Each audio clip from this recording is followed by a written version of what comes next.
tidak disenangi melaksanakan salat di tempat syadidil har yang sangat panas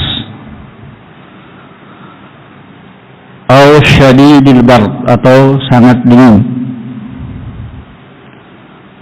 Kenapa demikian? Kata beliau rahimahullahu ta'ala, li'annahu yudhibul khusyu', karena salat di tempat tersebut, salat yang di tempat yang sangat panas atau sangat dingin akan menghilangkan kehusyuan.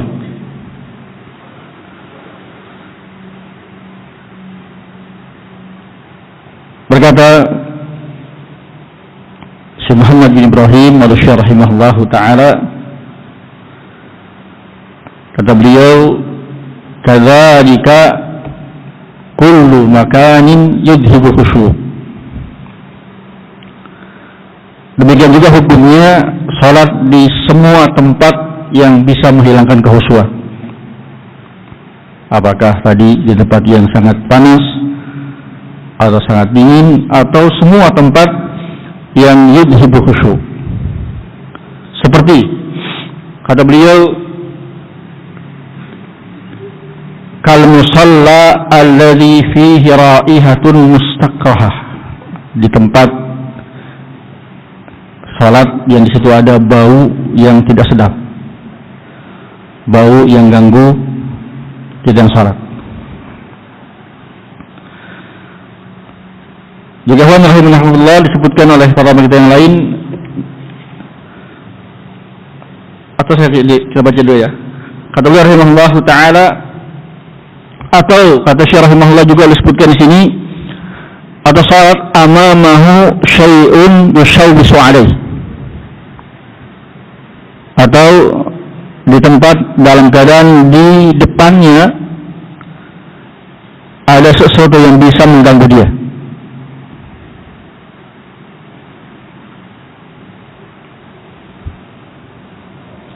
Sehingga alhamdulillah saya bacakan.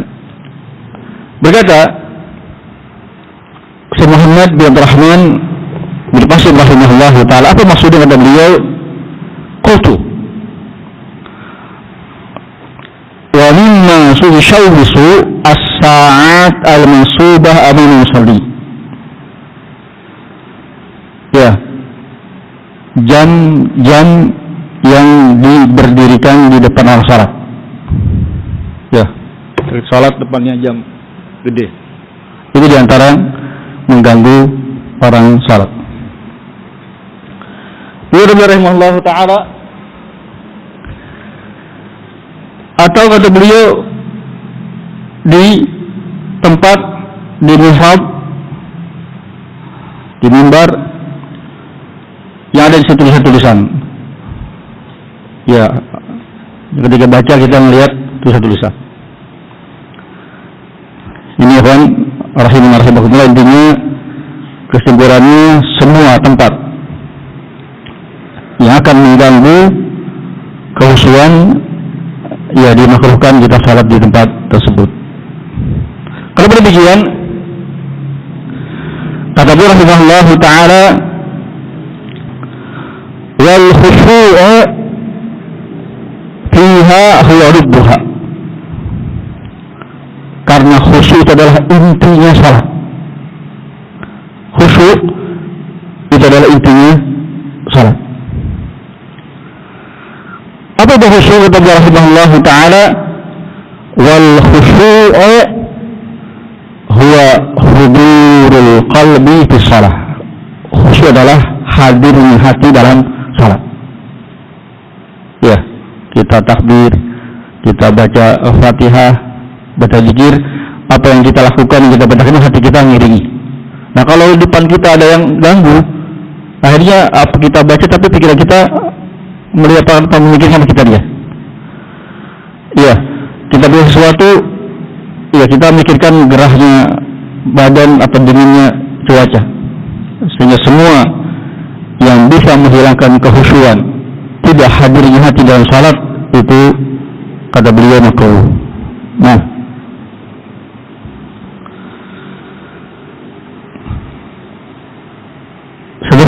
disebutkan si Muhammad bin Ibrahim rahimahullahu ta'ala.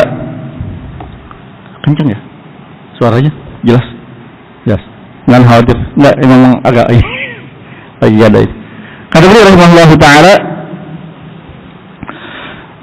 fa'innahu idza shalla fi makanin harin wa nahwihi aqlaqahu. Ini ta'lil dari beliau, penjelasan sebab kenapa dimakruhkan salat di tempat yang panas atau dingin. Karena kata beliau, kalau dia salat di tempat yang panas, sangat panas tadi, itu akan membuat dia tidak tenang.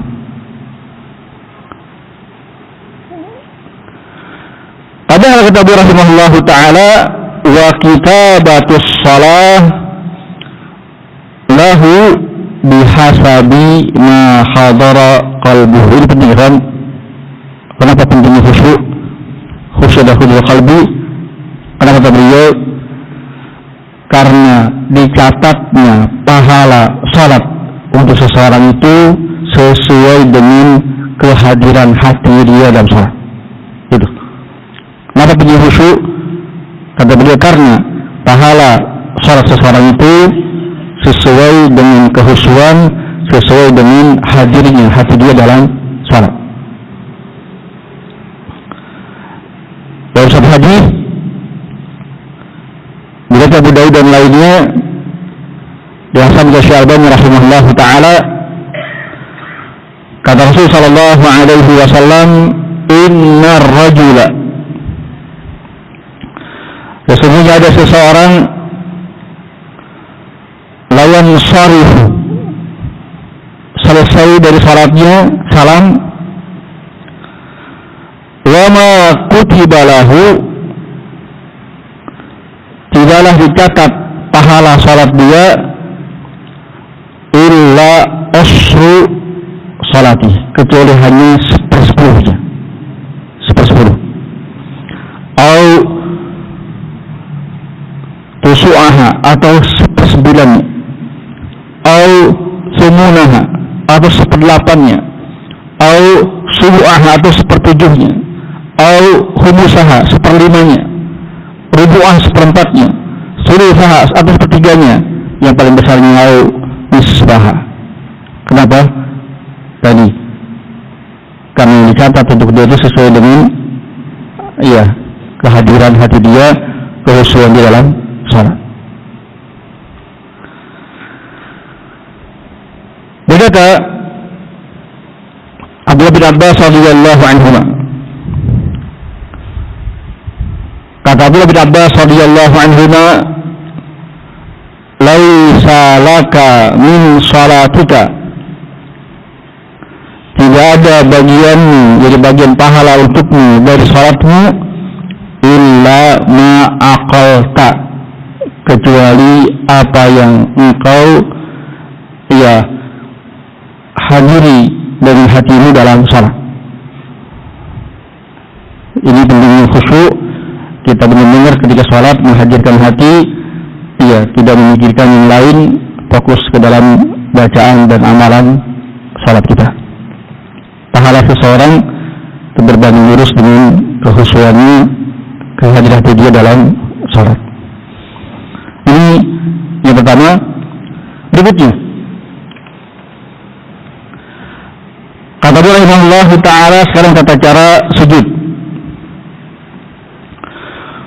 Wa yusannu lebih disunahkan lisajidi, bagi seorang yang sujud, an yujafiya, menjauhkan, adudaihi, adud ini lengan bagian atas, itu adud. Pada bahasa Arab ini kaf, ini dhira sampai sini, ini adud. Adud ini lengan bagian atas. Mereka dia jauhkan, jauhkan. Disunahkan bila sujud menjauhkan adudaihi, yang apa? Lengan bagian atasnya, an jambaihi, dari apa? Ijanya. Jadi ketika sujud bukan begini, tapi itu maksudnya. Dijauhkan, ininya tidak dijauhkan. Ya. Qala, kemudian wabatlahu an fakhidaihi, juga dia hendaknya menjauhkan, merenggangkan antara perut dengan pahanya. Jelas ya? Perutnya dengan pahanya dijauhkan. Tadi kawan, sekali lagi kata beliau wa fakhidaihi an saqaihi. Boleh saya contohkan ya? Nggak masalah ya? Jadi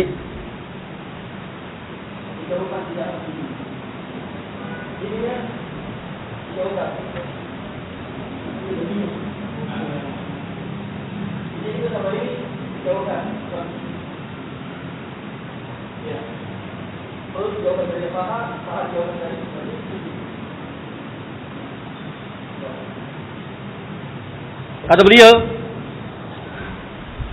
nah,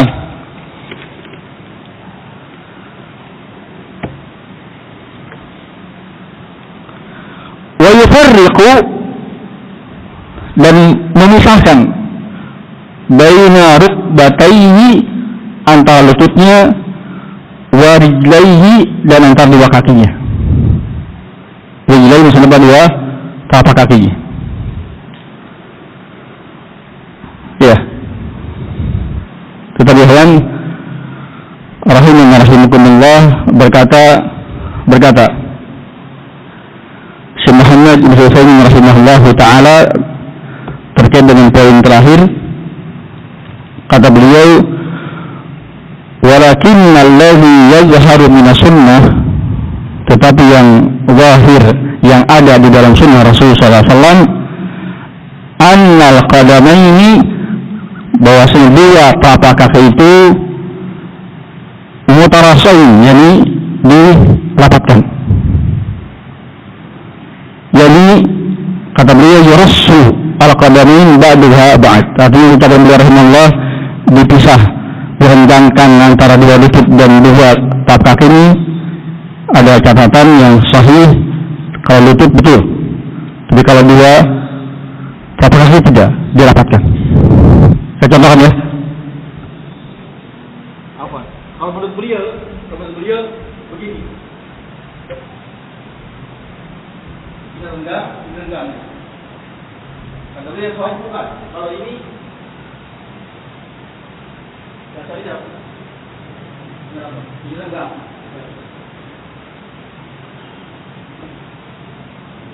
Kalau dalam matan antum perhatikan, antum baca. Kata beliau rahimahullah ta'ala, wa yusannu, disunnahkan, an yujafiya, menjauhkan adud, apa? Dua lengan, an jambai, dari dua iga, wa batnahu, menjauhkan perut, an fakhidai, jelas, wa fakhidai, dan menjauhkan dua paha, an saqi, dari betis, jelas juga.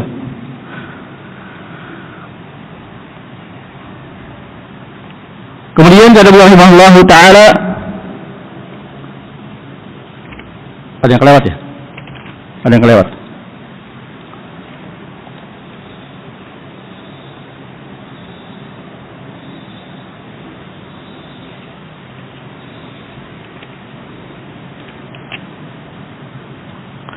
Wa yada'u, itu kelewat ya. Yadaihi halwa mankibaihi, dan dia letakkan dua telapak tangannya, ya, dua telapak tangannya, halwa mankibaihi, sejajar dengan apa? Bahu. Ininya kata beliau letakkan sejajar bahu. Nah, tapi rahimahullah diriwayatkan dari satu riwayat lain, dan juga bisa dibacanya di Sifat Salat Nabi, masalah meletakkan tangan itu ada dua, bisa sejajar dengan bahu atau sejajar dengan telinga, bisa sejajar telinga atau sejajar bahu, dua-duanya sahih disahihkan Syalbani rahimahullahu ta'ala. Qala wa yufarriqu baina rukbatayhi wa rijlaihi, dan dia renggangkan antara dua lututnya, dua telapak kakinya. Tapi tadi saya sebutkan apa? Kata Syekh Muhammad rahimahullah, kalau dua telapak kaki yang sahih tetap dirapatkan. Itu juga pendapat Syalbani rahimahullah dikuatkan tentang disunahkannya merapatkan dua telapak kaki. Ya. Saya ulangi, ada 3 catatan berarti kan. Catatan pertama, ucapan beliau rahimahullah disunahkan untuk merenggangkan dua lengan. Catatannya kata Syekh rahimahullah, ini kalau tidak menyakiti, mengganggu orang sampingnya. Ya, kalau satu jamaah masing-masing begini, ya. Iya. Kata beliau rahimahullah rahimahullah taala, wa istathna min dzalika, dikecualikan dari sunnah ini, ya, ma idza kana fil jamaah, kalau sedang salat berjamaah. Kenapa? Wa khasya an yu'dhiya jarah, dan khawatir akan ganggu menyakiti sampingnya. Kita salat apa di tempat, ya, salat kita yang masih belum belajar langsung giniin, wah sangkanya kalau tidak, kalau khawatir ya cukup. Yang penting jangan di dekat, tapi jauhkan. Tidak perlu kita, kata Syekh rahimahullah, dikecualikan kalau sedang berjamaah dan dia khawatir ganggu orang sampingnya. Fa innahu la yustahabbulah, maka tidak disunahkan. Ingat kaidahnya kan, ini kaidahnya tidak boleh kita melakukan sunnah malah menyakiti yang lain. Itu sering diulang pada kita. Apa contohnya? Mungkin Hajar Aswad, sudah ketika umrah. Tapi kalau sampai nyakit yang lain, desak-desak, dorong-dorong lain, tidak ada. Sesuatu amalan sunnah itu kalau sampai menyakiti yang lain menjadi tidak sunnah. Yang kedua, tadi apa kata beliau rahimahullah taala? Yang kedua, menjauhkan perut dari paha dari betis. Ya. Ini dibahas oleh Syekh Fauzan rahimahullah dalam kitab beliau Mazahir Guru. Ada perbuatan guru dalam salat kata beliau apa? Berlebihan dalam sujud, berlebihan dalam sujud seperti mau tengkorak. Udah berlebihan sampai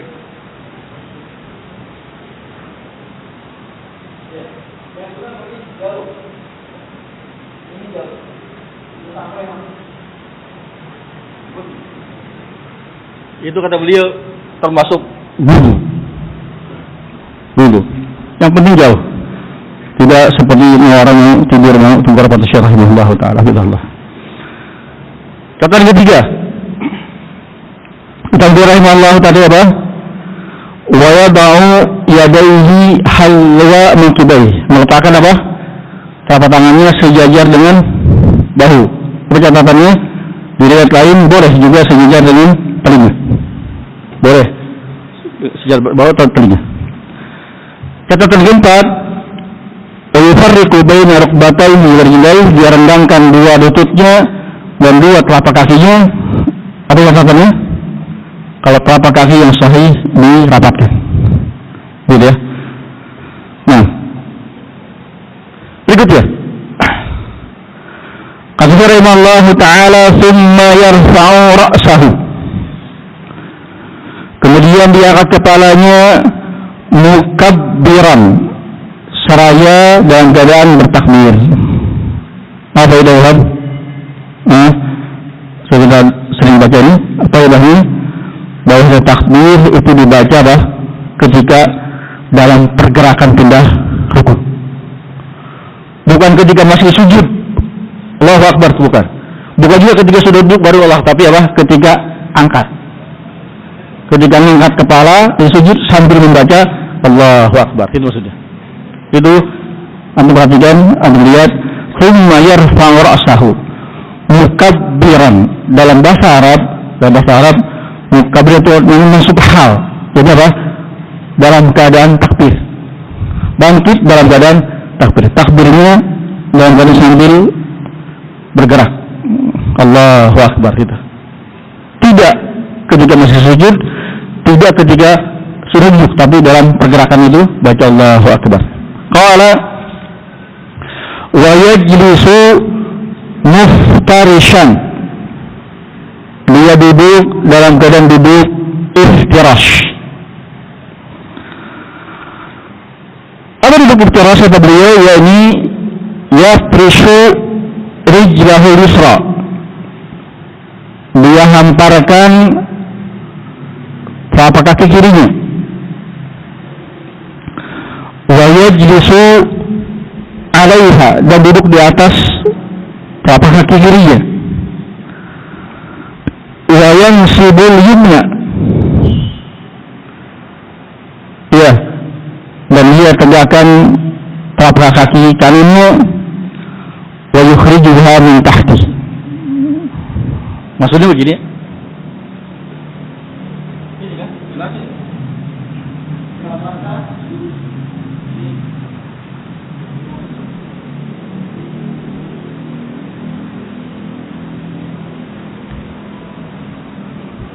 qala, ini juga beliau wa yaj'alu butuna asabiha ilal ardi. Telapak kaki yang tadi ditegakkan itu, ya, bagian dalam jari jemarinya ditamparkan ke tanah, ke lantai. Litakuna atraf asabiha, sehingga ujung-ujung jari-jari kakinya ilal kiblah, menghadap kiblat. Li hadits Abi Humaid di sifat salat Nabi sallallahu alaihi wasallam. Ini maksudnya. Yang kanan, ini kan. Jadi ada.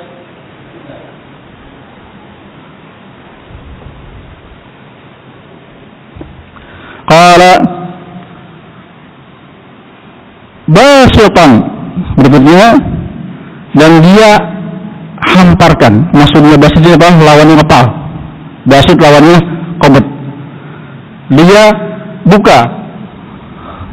buka yadaihi, dua telapak tangannya, ala fakhidaihi, di atas dua pahanya, madmumatal asabi', dalam keadaan merapatkan jari jemarinya, gitu maksudnya. Ya, ketika duduk dan sujud,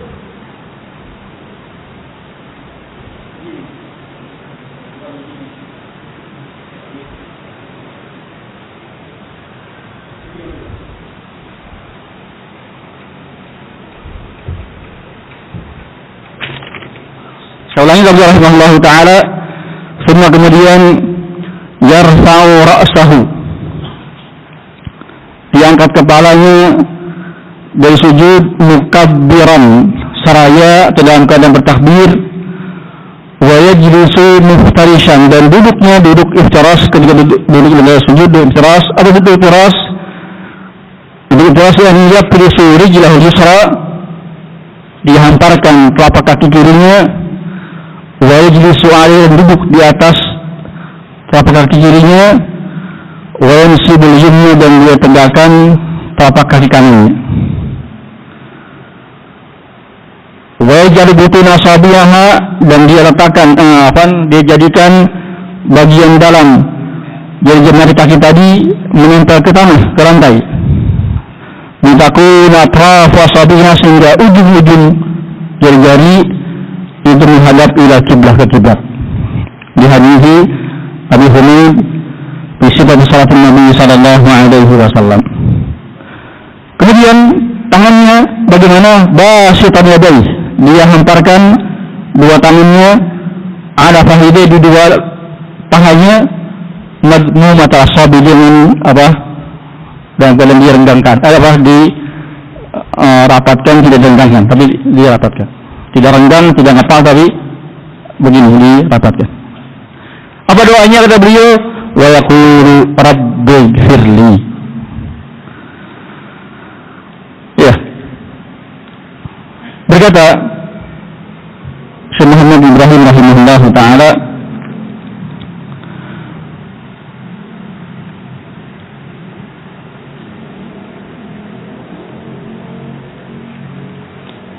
Ya, di sini tidak tercatat. Di dalam kitab ini ada tambahan ya'ti bihi miraran, dibaca berulang-ulang, bertambah lagi. Rabbi firli, tambahannya dalam kitab ini, dalam syarah ada tambahan ya'ti bihi miraran, dibaca berulang-ulang. Sehingga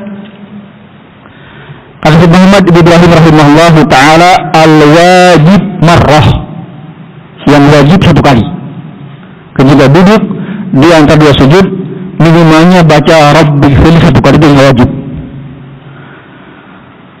Wal zaid ada dari sunnah, yang lebih dari itu sunnah, yang wajibnya minimal satu kali Rabbil Fili. Berikut kata beliau, wala ba'sa biziyadah, dan tidak masalah menambah dengan doa lain. Dikau Ibnu Abbas, kana Nabi sallallahu alaihi wasallam, Nabi SAW yaqulu baina sajdatain, membaca di antara dua sujud, Rabbi firli warhamni wahdini warzuqni wa'afini. Sekali lagi, tadi ini membaca Rabbi firli satu kali. Ini.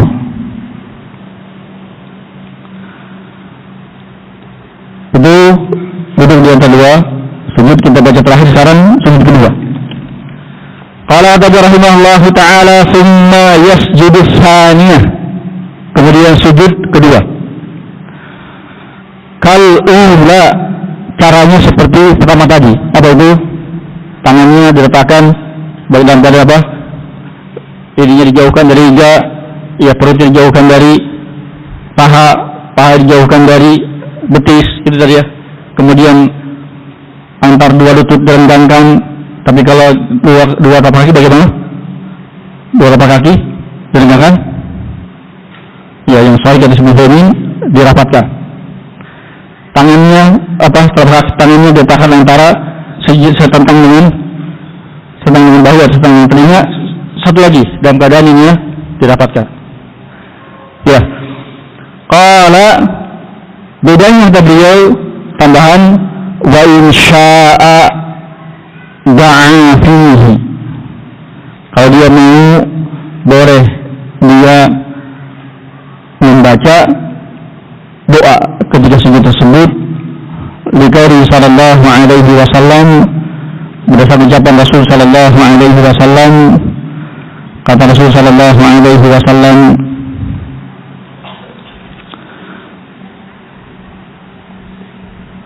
wa amma sujud, adapun sujud, fakthiru fihi minad du'a, perbanyaklah doa. Faqaminun an mustajaba lakum, karena sangat-sangat mungkin diterima doa ketika sujud. Di antara waktu mustajab adalah ketika sujud. Rawi Muslim, walahu juga riwayat Muslim, an Abi Hurairah radhiyallahu qala, kata beliau anna Rasulullah sallallahu alaihi wasallam kan yaqulu bi sujudihi, bila membaca dalam sujudnya, tentunya setelah membaca apa? Subhanallahil a'la. Setelah membaca Subhanallahil a'la dan perbanyak sujud. Di antara doa yang dibaca Rasul dalam sujud, kata Rasul sallallahu alaihi wasallam, Allahumma ighfirli dhanbi, ya Allah ampunilah dosaku, kullahu semuanya, rizqahu wa jillahu, yang lembutnya dan yang besarnya, wa awwalahu wa akhirahu, yang awal dan akhirnya, wa alaniyatahu, yang terang-terang yang dilakukannya, wa syahwatun, sembunyi-sembunyi, yang minta diampuni dosa. Ini kan disunahkan untuk memperbanyak berdoa di ketika sujud.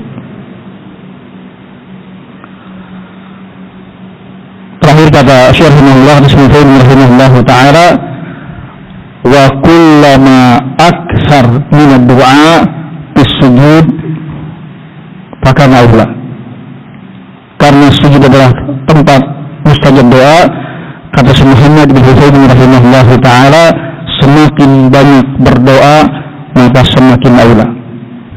Atau bukan seberapa penting ya, kalau makmum tetap yang lebih utama mengikuti imam. Maka mutaba'atul imam itu wajib. Tidak boleh imam beristighfar sendiri. Imamnya sudah bangkit, dia memperbanyak doa, padahal imam sudah bangkit. Tapi kalau sedang sholat sendirian, misalnya sholat malam, sholat sunnah, maka yang afdal, yang ula, memperlama sujud berdoa. Tapi kalau sedang jadi makmum, maka kita harus segera ikuti imam. Imam bangkit. Jangan imam bangkit kita dia masih sujud. Ini ketika kita sedang sholat sendirian, perbanyak doa ketika sujud. Yang terakhir yang perlu saya sampaikan, dan saya alhamdulillah temukan ucapan Syekh rahimahullah, iya, doa ketika sujud boleh dengan lafaz-lafaz dalam Quran.